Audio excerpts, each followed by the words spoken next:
રાજ્યભરમાં દુષ્કર્મ અને દુષ્કર્મના પ્રયાસના બનાવો વધી રહ્યા છે, ત્યારે વધુ એક હેવાનિયતની હદ વટાવતી ઘટના અમરેલીથી સામે આવી છે।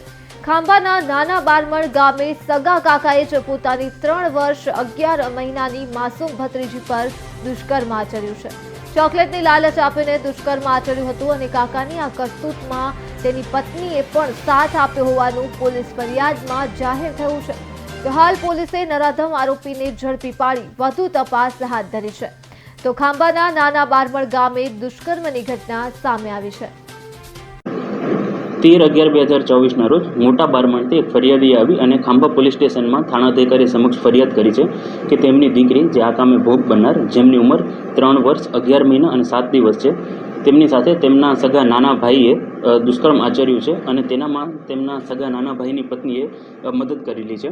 આ અંગે વિગતવાર પૂછપરછ કરતાં તેમણે જણાવ્યું છે કે તારીખ 6/7/2024 રોજ જ્યારે ફાધર છે એ હીરા ઘસવા માટે બહાર ગયેલા હતા, ત્યારે એ સમયે ઘરે કોઈ હાજર ન હતા, ત્યારે એ જે ભોગ બનનાર છે તેમના કાકા અને કાકીએ એકલતાનો લાભ લઈ તેને તેમના ઘરે લઈ જઈ રૂમનો દરવાજો બંધ કરી તેની સાથે શારીરિક અડપલા કરી અને દુષ્કર્મ આચર્યું છે।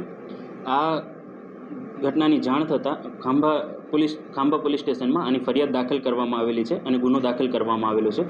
બંને આરોપીઓની અટક કરવામાં આવેલી છે અને પોલીસ તમામ એંગલના આધારે ટેકનિકલ અને સર્કમસ્ટેન્શિયલ એવિડન્સના આધારે આગળ તપાસ કરી રહી છે।